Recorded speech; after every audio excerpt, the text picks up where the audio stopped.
नमस्कार, आप देख रहे हैं न्यूज NBW और प्राइम टाइम बुलेटिन में आपका स्वागत है। मैं हूं आपके साथ रवि शंकर। खबरों की शुरुआत से पहले एक नज़र आज की सुर्खियों पर। पटना के मोकामा में गैंगवार, एक की मौत, 2 घायल।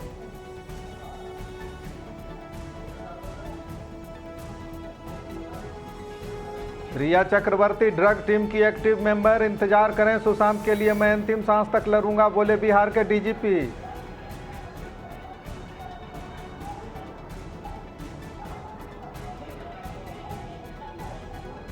जिलाधिकारी ने हिंदी दिवस पर पदाधिकारियों और कर्मचारियों को दिलाई हिंदी बोलने और लिखने की शपथ।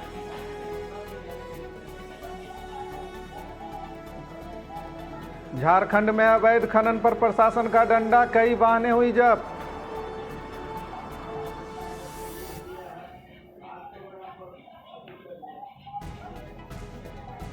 प्रधानमंत्री के जन्मदिन पर श्रम मंत्री मना रहे सेवा सप्ताह, चलाया स्वच्छता अभियान।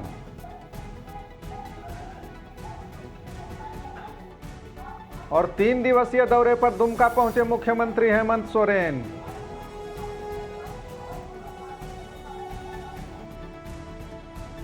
और अब खबरें विस्तार से।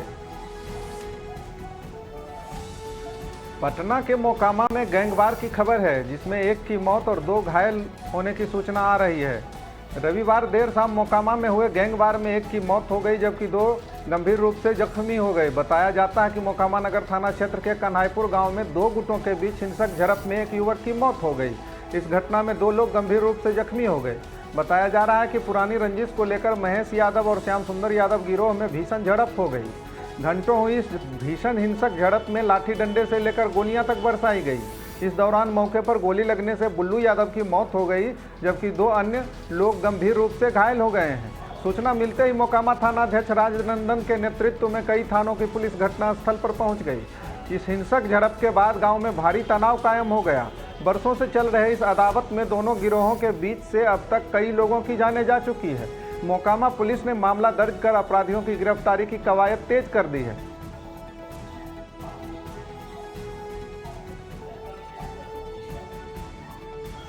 खबर बक्सर से। बिहार के DGP ने कहा, रिया चक्रवर्ती निकली ड्रग टीम की एक्टिव मेंबर, इंतजार कीजिए, न्याय जल्द मिलेगा, मैं अंतिम सांस तक लड़ूंगा। 1 दिवसीय दौरे पर बक्सर पहुंचे बिहार के DGP गुप्तेश्वर पांडे ने कहा कि रिया चक्रवर्ती को बचाने के लिए इमोशनल कार्ड खेला जा रहा है, लेकिन सुशांत के केस में न्याय के लिए मैं अंतिम सांस तक लड़ूंगा।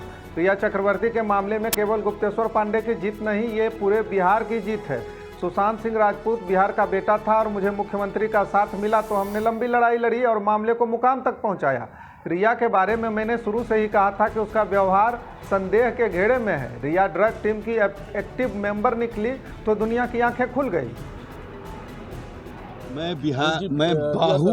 रिया चक्रवर्ती और मामले में सफलता के देखिए, रिया चक्रवर्ती में सफलता या असफलता ये गुप्तेश्वर पांडे की सफलता है, व्यक्तिगत निजी कोई सफलता नहीं है। सुशांत बिहार का बेटा था, पूरे हिंदुस्तान का बेटा था, और सुशांत को न्याय दिलाने के लिए मैंने संघर्ष किया और मैं लड़ा। मुझे बिहार सरकार का सहयोग मिला, बिहार के माननीय मुख्यमंत्री का समर्थन मिला। मैंने इस लड़ाई को लड़ करके और इसको अंतिम मुकाम तक पहुंचाया। और रिया के बारे में मैंने शुरू से कहा कि उनका व्यवहार संदिग्ध है कि आप सुशांत की मृत्यु के बाद, जब मैंने यहाँ पर प्राथमिकी दर्ज की और मैंने टीम भेज दिया, मुंबई पुलिस जिस तरह से हमारे अधिकारियों के साथ व्यवहार कर रही थी वो छुपा नहीं है। उसके बाद मैंने कहा, चूंकि रिया चक्रवर्ती यहाँ दर्ज हुए मुकदमे में प्राथमिकी की नंबर 1 अभियुक्त थी, इसलिए मैंने बार बार अपील की कि हमारी टीम गई है, आइए सामने, आपको जो कहना है वो कहिए। पूछताछ करना चाहता था, उनको बुलाना चाहता था, वो नहीं आई, वो गायब हो गई। और वो डिमांड करती हैं भारत के गृह मंत्री से कि CBI इसकी जांच करे। बिहार पुलिस जब जाती है जांच करने तो भाग जाती हैं, छुप जाती हैं, सामने नहीं आती हैं। और जब मामला भारत के सर्वोच्च न्यायालय में, माननीय सर्वोच्च न्यायालय में सेटल्ड हो जाता है, CBI को जांच का आदेश मिल जाता है, तब आप कहती हैं कि नहीं सीबीआई नहीं करे, तब आप कहती हैं कि बिहार पुलिस नहीं करे, केवल मुंबई पुलिस करे।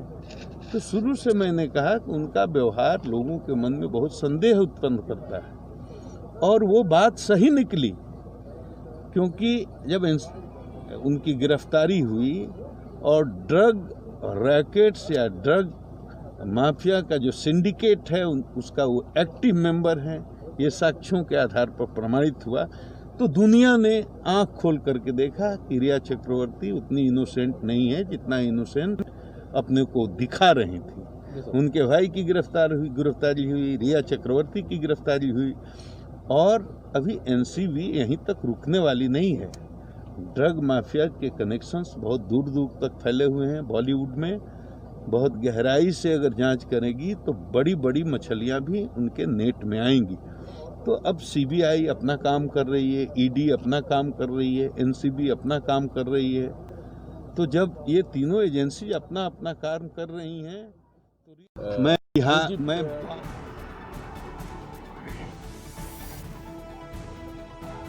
अगली खबर नवादा से, जहां जिलाधिकारी ने हिंदी दिवस पर पदाधिकारियों और कर्मियों को दिलाया शपथ।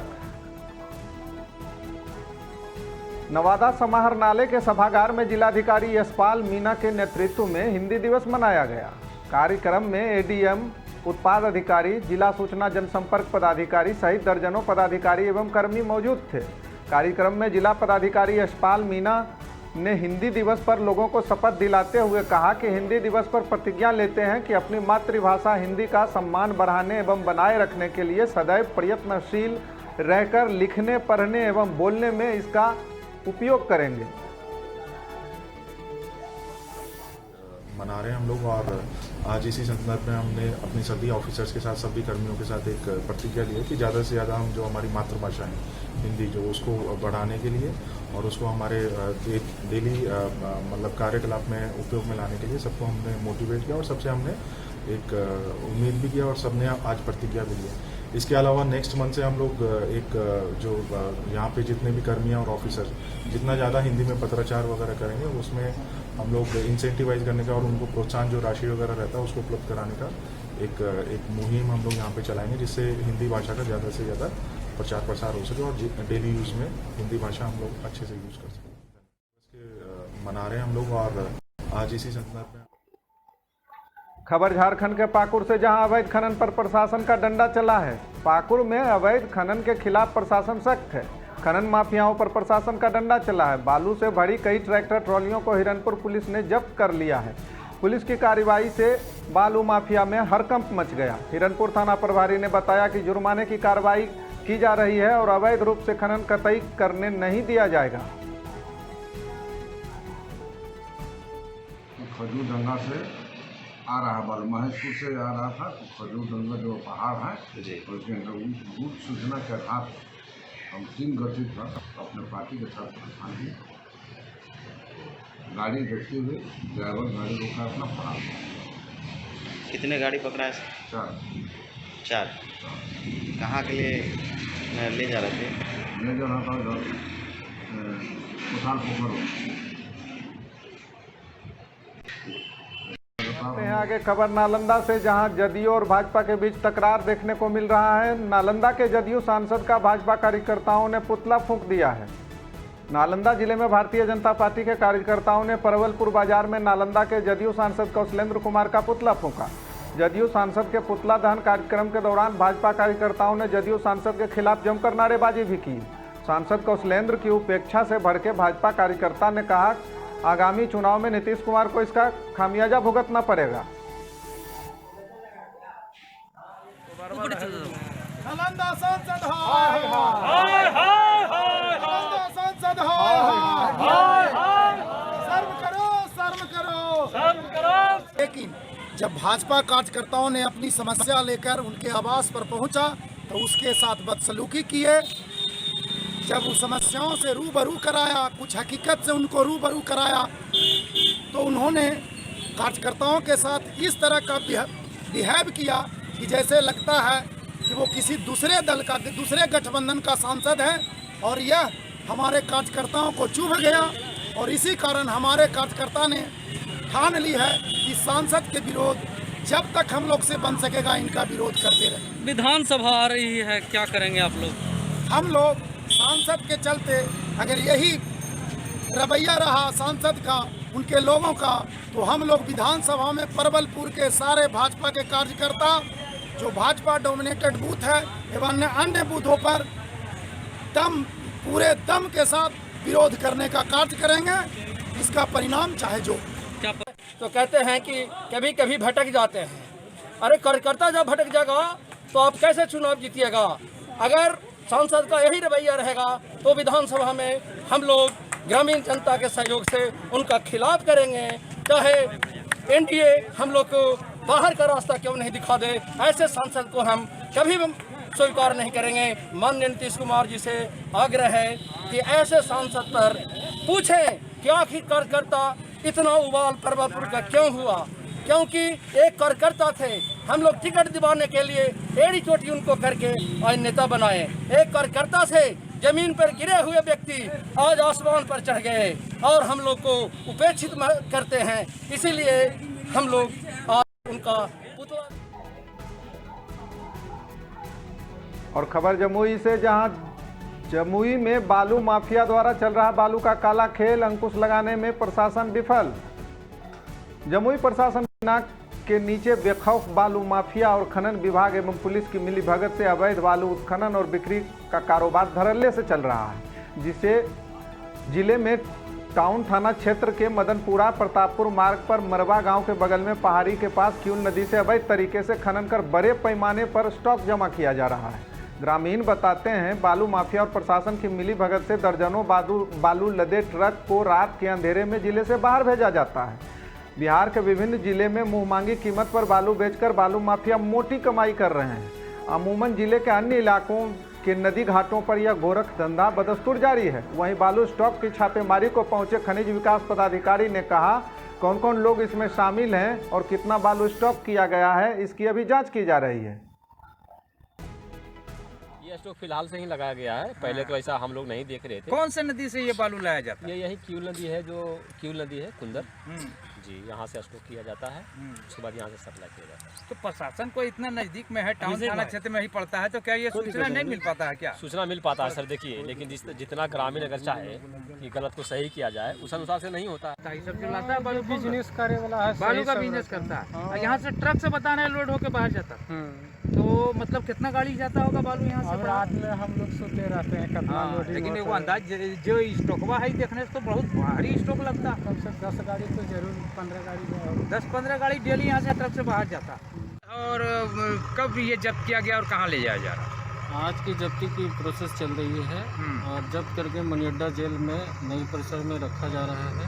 और रही बात मात्रा की, तो जैसे जैसे हो रहा है नापी करके उसकी मात्रा बता दिया जाए। अच्छा, अभी कितना बेच चुके हैं लगभग? अभी लगभग 5-6 हैवा अभी तक गया है और बाकी का अभी जा रहा है।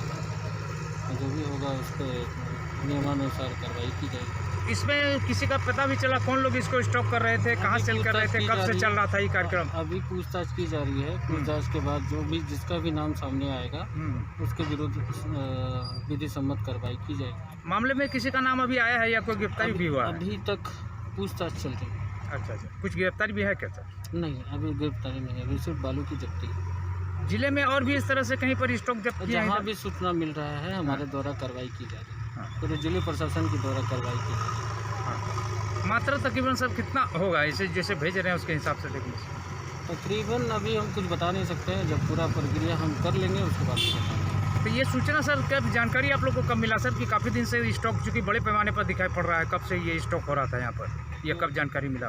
तो जानकारी गुप्त सूचना के अनुसार प्राप्त हुआ है और जब जानकारी मिला है तो हम कार्रवाई कर रहे हैं। परिचय बता दीजिए सर, आप अपना परिचय एक बार बता दीजिए। परिचय जी, खनिज विकास पदाधिकारी जमुई। नाम सर नाम थोड़ा बता दीजिए। ठीक है, नाम बताने में क्या परेशानी? आप तो सब कुछ। और अगली खबर भागलपुर से। भागलपुर में निजी विद्यालय की मनमानी फीस के विरोध में अभिभावक उतरे सड़क पर। भागलपुर में निजी स्कूल की मनमानी फीस के विरोध में अभिभावकों ने भागलपुर दुमका मुख्य सड़क को जाम कर जमकर प्रदर्शन किया। कोरोना काल में महामारी के बीच लॉकडाउन को लेकर सभी निजी स्कूल बंद होने से पढ़ाई बाधित रहने के बावजूद स्कूल प्रबंधन अभिभावकों को मनमानी फीस जमा करने का दबाव दे रहे हैं, जिसके विरोध में आक्रोशित अभिभावक सड़क पर उतर गए हैं। वहीं निजी स्कूल की फीस को लेकर सरकार और प्रशासन भी लिपापोती करने में जुटी हुई है।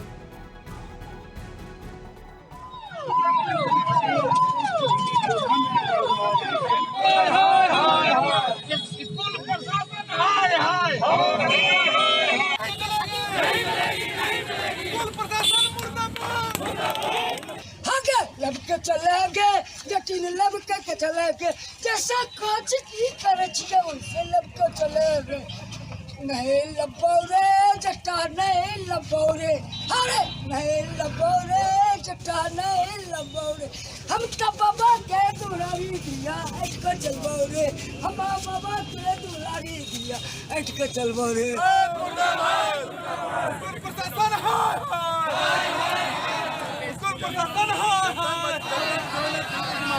हम लोग अपना सारा बिजनेस यहाँ पर जो ठप हो चुका है, हम लोग अभी भी नहीं दे सकते हैं और आज हम लोग दुकान भी सारा नहीं खोल सकते हैं। माफी देते हैं, ठीक है। हम लोग चाह रहे हैं कि बैठ के हम लोग अर्जन अपना आप में समझौता कर लें। जो प्रिंसिपल बोले कि हम लोग मानने तैयार है कि नहीं? एकदम तैयार है। अगर हम लोग से बात करती है प्रिंसिपल आके और उस सारे सब ग्रुप के साथ में, अकेला हम लोग नहीं जाएंगे, अकेला एक एक करके नहीं जाएंगे। यहाँ की हम लोग फीस कहाँ से दें? जब से स्कूल में जब क्लास नहीं कर रहा है तो हम लोग फीस क्यों दें उसको? जब से स्कूल खुलेगा हम लोग क्लास देंगे। अभी सबका बिजनेस बंद है, रूम वाला रेंट मांग रहा है, हम लोग रेंट देंगे, खाने पीने का प्रॉब्लम हो रहा है, हम लोग कहाँ से भी पूरा करें उसका? समझ नहीं, पूरा प्रेशर दे रही है, फीस जमा कीजिए, फीस जमा कीजिए, फीस जमा कीजिए। कब तक जाम रखिएगा? जब तक फी मांग नहीं, स्कूल का फी नहीं दे पा रहे हैं भैया, कहाँ से देंगे? 3 बच्चे पढ़ते हैं और इतने दिनों से दुकान बंद है, काम सब बंद है, कहाँ से फी देंगे? इसीलिए जाम किए हुए जी हाँ।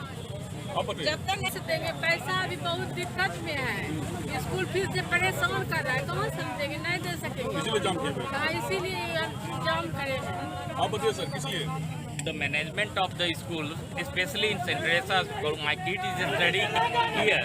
From the last 6 years, I have never denied for the payment of school fee. लेकिन स्कूल का आपको देखिए कि एक ब्रांच जूनियर स्कूल जिला कैंपस क्या कहते हैं, जिला परिषद कचहरी के पास है, एक यहाँ अलीगंज में, एक बाईपास में हो गया है। स्कूल पैसा लेकर के अपना एक्सपेंशन कर रही है, लेकिन इतना होने के बावजूद ही आज इस गार्जियन की स्थिति ये है कि किसी का नौकरी चला गया है, किसी का पैसा नहीं है। ठीक है, पैसा आप लीजिए, ठीक है, आप एनुअल फी मना कर रहे हैं, ठीक है, लेकिन ट्यूशन फी हम लोग का डिमांड है कि ट्यूशन फी में कम से कम एटलीस्ट 50% कंसीडर कीजिए। फीस आपका मैनेजमेंट कह रही है कि फीस हम माफ किए हैं, फीस हम कम कर दिए हैं, लेकिन सवाल उठता है कि मार्च से लॉकडाउन हुआ सर, फ्रॉम द मार्च। एक और खबर भागलपुर के सुल्तानगंज से। सुल्तानगंज में दिन दहाड़े एक युवक को मारी गोली, मौके पर हुई मौत। भागलपुर जिले के सुल्तानगंज थाना क्षेत्र के कृपानाथ सिंह रोड में दिन दहाड़े एक युवक को 2 अज्ञात लोगों ने ताबड़तोड़ गोली मारकर हत्या कर दिया एवं मौके से फरार हो गए। मृत युवक की पहचान प्रेमजीत कुमार पुरानी दुर्गास्थान के रूप में हुई है। हत्या का कारण आपसी रंजिश बताया जा रहा है। वहीं सूचना मिलते ही परिजन घटनास्थल पर पहुंचकर पुलिस की सहयोग से आनन फानन में युवक को अस्पताल ले गए, जहां डॉक्टरों ने उसे मृत घोषित कर दिया। पुलिस ने शव को कब्जे में लेकर पोस्टमार्टम के लिए भेज दिया एवं छानबीन में जुट गई है।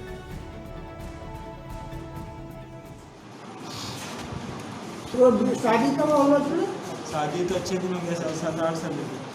बाल बच्चा? बाल बच्चा 3 थे, 2 लड़की 1 लड़का। पत्नी की नाम पत्नी का नाम सोनी देवी।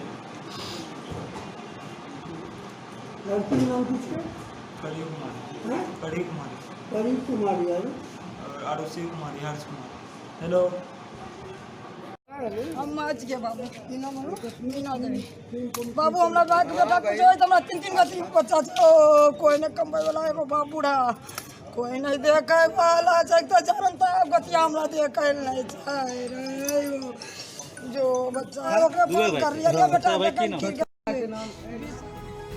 अगली खबर लखीसराय से। प्रधानमंत्री के जन्मदिन पर श्रम मंत्री मना रहे जन्मदिन सप्ताह।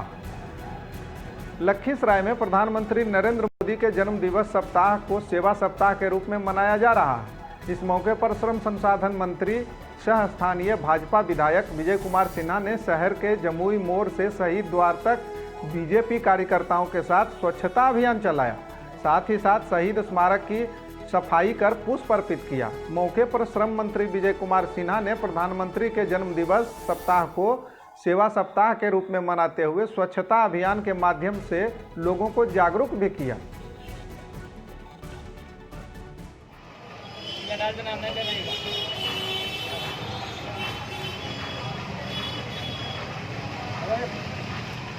शुरू हुआ है। हमारे देश के प्रधानमंत्री माननीय नरेंद्र मोदी जी का 17 तारीख को जन्मदिन है और माँ भारती के ये संतान, माँ भारती के संतानों के लिए जो भी अभियान चलाए हैं वो राष्ट्र के लिए एक वरदान हुआ है। चाहे स्वच्छ भारत स्वस्थ भारत, आज वह स्वच्छ भारत स्वस्थ भारत यहाँ के बीमारी को रोका, महामारी को रोका, विषाणु कीटाणु से हमारे समाज की रक्षा कर रहे हैं। इसलिए गरीब तबके के लोग इससे ज़्यादा प्रभावित होते हैं। गंदगी से बीमारी फैलता है, उनकी आर्थिक स्थिति चरमरा जाती है।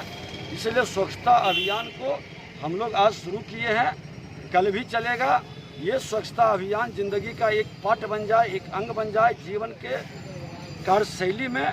ये भी एक बहुत बड़ी भूमिका निभाएगा और कोरोना महाकाल में स्वच्छ भारत स्वस्थ भारत एक वरदान के रूप में मिला है प्रधानमंत्री। और खबर झारखंड के दुमका से आ रही है, जहां दुमका में हेमंत सोरेन 3 दिवसीय यात्रा पर कैंप किए हुए हैं।